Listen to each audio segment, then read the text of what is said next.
Psycho analysis. Title पे ध्यान दें, टाइटल पे गौर करें। तो इसके दो पार्ट बन रहे हैं, एक है साइको, दूसरा है analysis. Psycho means something which is related to psyche, ठीक है। और एनालिसिस मतलब जांच पड़ताल करना, एनालिसिस करना, इन डेप्थ स्टडी करना, ठीक है। और थ्योरी, थ्योरी किसे कहते हैं? थ्योरी बेसिकली कहते हैं जब भी किसी एक सब्जेक्ट की, एक टॉपिक की इन डेप्थ स्टडी की जाए, that is known as theory. Means हम देख रहे हैं यहाँ पे psycho mean something which is related to psyche, जो कि साइकी से रिलेटेड है। साइकी फॉल करता है in the category of psychology. तो साइको एनालिसिस का लिंक साइकोलॉजी से हुआ। और साइकोलॉजी क्या होता है? Study of human mind, study of brain, study of mind is known as psychology. तो इन शॉर्ट साइको एनालिसिस के अंदर हम लोग जो माइंड है उसकी स्टडी को डिस्कस करते हैं, उसके एनालिसिस को करते, उसका एनालिसिस करते हैं। जितनी भी साइकोलॉजिकल कंडीशंस हैं उनका एनालिसिस किया जाता है साइको एनालिसिस के अंदर। हमारे पास एक बुक है, बुक का नाम है स्टडीज ऑन हिस्टीरिया। ये बुक 1895 में पब्लिश्ड हुई और इसको सिगमंड फ्राइड ने, उनके साथ ब्रेयर ने, इन दोनों ने मिलके इस वर्क को पब्लिश करवाया था। इन्होंने एक केस स्टडी की। वो केस स्टडी किसकी थी? एक विमेन की, जिसको हिस्टीरिया नेम की बीमारी थी और ये बीमारी फैलती जा रही थी औरतों के अंदर। और जिस डिजीज के बारे में सिगमंड फ्राइड ने कहा था कि जो हिस्टेरिक्स है ना, बेसिकली जो लोग हिस्टीरिया नाम की बीमारी का शिकार हैं, वो रेमिसेंस के नेम से सफर करें, मतलब दे आर सफरिंग फ्रॉम रेमिसेंस, यानी कि रेमिसेंस कहते हैं यादों को, मेमोरीज को। और वो यादें कौन सी हैं? सप्रेस्ड मेमोरीज, रिप्रेस्ड मेमोरीज है। फ्राइड के अकॉर्डिंग ये विमेन जिनको हिस्टीरिया फेस करना पड़ रहा है, उनके साथ पास्ट में कुछ ट्रॉमास हुए हैं और उन्होंने उन ट्रॉमास की मेमोरी को रिप्रेस्ड किया है, दबाया हुआ दिमाग के अंदर। और वो ट्रॉमास कौन से हैं? स्पेशली वो सेक्सुअल अब्यूज के ट्रॉमा है। और इस ट्रॉमा का ट्रीटमेंट क्या था? The talking cure. मतलब ये जो लोग हैं इनसे बात की जाए, इनसे पूछा जाए इनके साथ क्या क्या हुआ था और इनको फ्रीडम दी जाए कि जो ये चाहें वो बोलें और बोलते जाएं। अपने बचपन से बड़े होते तक जो भी इनके साथ इंसिडेंट्स हुए हैं उनको बोलते जाएं। इस तरह से क्या होगा, जब वो बोलेंगे तो जो उनके रिप्रेस्ड ट्रॉमास थे वो भी बाहर निकल आएंगे। और ये जो थेरेपी थी, इस थेरेपी का नाम दिया गया टॉकिंग थेरेपी। और आजकल जो साइकोलॉजी के अंदर थेरेपी हो रही होती है बातचीत करने वाली, उसकी जो इनिशिएटिव लिया था वो सिगमंड फ्राइड ने ही लिया था। और वो जो टॉकिंग थेरेपी थी ना, वो क्योर का रीजन बनी, ठीक है। तो वो चीज क्या थी? वो चीज थी ऐसी जिससे इंसान की पर्सनैलिटी ग्रूम हो, जिससे जो इंसान की पर्सनैलिटी का डेवलपमेंट हो, और वो जो पेशेंट है, जो ह्यूमन है, उसके जो कंडीशन थी उसके अंदर रिफाइनमेंट आए, तब्दीली आए, वो ठीक हो जाए, क्योर हो जाए। और इन सब में क्या हो रहा है? इन सब में ब्रेन का एनालिसिस हो रहा था। तो ये चीज कहलाती है साइको एनालिसिस, कि जिसके अंदर ब्रेन का एनालिसिस किया जाता है, जिसके अंदर जो पेशेंट है उसको क्योर किया जाता है, जिसके अंदर पेशेंट जो है उससे उसकी सारी हिस्ट्री ली जाती है, उससे बातें की जाती हैं ताकि उसका ट्रीटमेंट हो। और फर्दर में मैंने जो आपको बुक का नाम बताया, स्टडीज ऑन हिस्टीरिया, ये तो बहुत बाद में आई थी सिगमंड फ्राइड की डेथ की। सिगमंड फ्राइड की डेथ तो 1939 में ही हो गई थी। फिर ये पब्लिश कैसे करवाया?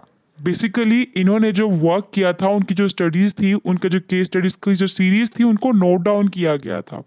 लेटर ऑन उनको पब्लिश करवाया गया और कंट्रीब्यूशन क्योंकि इनका था इसलिए इनके नेम से पब्लिश करवाया गया था। अब ये तो हो गया साइको एनालिसिस क्या है।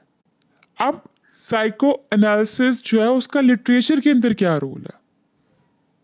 इसमें होता ये है कि जो मेथड हमें सिगमंड फ्राइड ने बताया, वही मेथड को अडॉप्ट करते हुए लिटरेरी टेक्स्ट को, ड्रीम्स को और कुछ अनकॉन्शियस डिजायर्स को, जो एंजाइटीज होती हैं ऑथर को, इन सब एस्पेक्ट्स को देखा जाता है। मतलब इसमें यह कहा जाता है कि जो ऑथर है उसने जो वर्क प्रोड्यूस किया है ना, वो वर्क के अंदर ऑथर ने अपनी साइकी जो है ना उसको ऐड किया होता है। एक करेक्टर देखते हैं हम लोग, उसके अंदर एंजाइटी भी है, डिप्रेशन भी है, ट्रॉमा भी है, ठीक है। इसके अलावा हम करेक्टर देखते हैं जो सेक्सुअल डिजायर रख रहा है, मतलब डिफरेंट डिसऑर्डर्स भी देख रहे हैं हम इसके अंदर।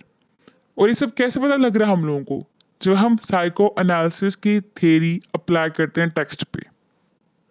फॉर एग्जाम्पल, अगर आपने सन्स एंड लवर पढ़ा है, नॉवल है D.H. लॉरेंस का, हमें उसमें सेक्सुअल थीम नजर आते हैं, हमें उसमें एडिपस रेक्स नजर आता है, हम लोगों को उसके अंदर एडिपस कॉम्प्लेक्स नजर आता है। एडिपस कॉम्प्लेक्स कहते हैं कि जब एक मेल अपनी मदर की तरफ, यानी कि एक बेटा अपनी माँ की तरफ सेक्सुअल डिजायर रखता हो, या एक माँ अपने बेटे की तरफ सेक्सुअल डिजायर रखती है, उसको कहते हैं एडिपस कॉम्प्लेक्स। हम लोगों को उसमें नजर आता है, हम लोगों को उसमें एग्रेशन नजर आता है, ठीक है। सारे साइकोलॉजिकल डिसऑर्डर नजर आते हैं। पता कैसे लगा? हम लोगों ने यही टेक्निक वहां पे अप्लाई की। स्क्रीन पे देखे, psychoanalytical criticism adopts the methods of reading employed by Freud and later theorists to interpret text. It argues that literary texts like dreams express the secret unconscious desires and anxieties of the author.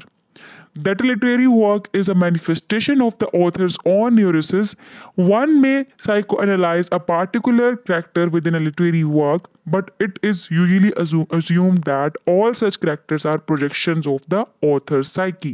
जितने भी character सारे के सारे authors की psyche के projections हैं, और उनके अंदर हम लोग को काफी कुछ नजर आता है। जैसे कि हम ड्रीम्स को इंटरप्रेट करें, उनकी उनकी एंजाइटीज को इंटरप्रेट करें, so on.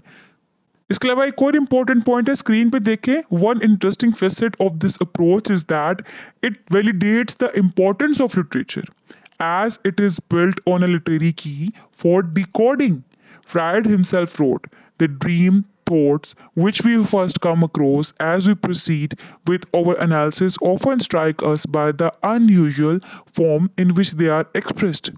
They are not clothed in the prosaic language usually employed by our thoughts, but are on the contrary represented symbolically by means of similes and metaphors in images resembling those of the poetic speech." अब यहाँ पे बताया कि sometimes हमारे कुछ dream होते हैं, कुछ इमेजेस होते हैं, कुछ चीज़ें होती हैं जिनको हम लोग एज इट इज पेज के अंदर प्रेजेंट नहीं कर सकते, हम उनको सिमिलीज मेटाफर यूज करके प्रेजेंट करते हैं राइटिंग के अंदर, ठीक है। और वो भी क्या है, वो भी हमारी साइकी को प्रेजेंट करता है, साइकी को रिप्रेजेंट करता है। तो ये इसका रोल है लिटरेचर के अंदर। यानी कि अगर हैमलेट है तो वो परेशान है, तो क्यों है? हैमलेट का बिहेवियर एक मैडमैन की तरह है, वो क्यों है? हैमलेट इतना क्यों सोचता है, ठीक है। तो क्या हम उसका क्या कर रहे हैं, फिर हम ब्रेन का एनालिसिस कर रहे होते हैं लिटरेचर के अंदर। अगर फॉर एग्जाम्पल हम बात करते हैं सन्स एंड लवर्स के अंदर पॉल की, तो पॉल जो है वो हर टाइम कॉन्फ्लिक्ट में रहता है। उसकी गर्लफ्रेंड थी और वो उसने उससे शादी नहीं की। क्यों? कहता मुझे मेरी माँ जैसी बीवी चाहिए। और फिर उसके बाद अपनी मदर से वो इतना प्यार करता है कि वो किसी और लड़की से शादी नहीं कर पाता। यहाँ पे क्या है, ऐसा क्यों करता है वो? एडिपस कॉम्प्लेक्स है उसका, ठीक है। यानी कि एडिपस कॉम्प्लेक्स प्रेजेंट है, वो अपनी माँ से ज्यादा अट्रैक्टिव फील करता है। इवन के वो इस एडिपस कॉम्प्लेक्स से छुटकारा हासिल करने के लिए अपनी माँ को जहर तक दे देता है, यानी कि उनकी डोज जो ज्यादा दे देता है उनको, ताकि माँ की डेथ हो जाए।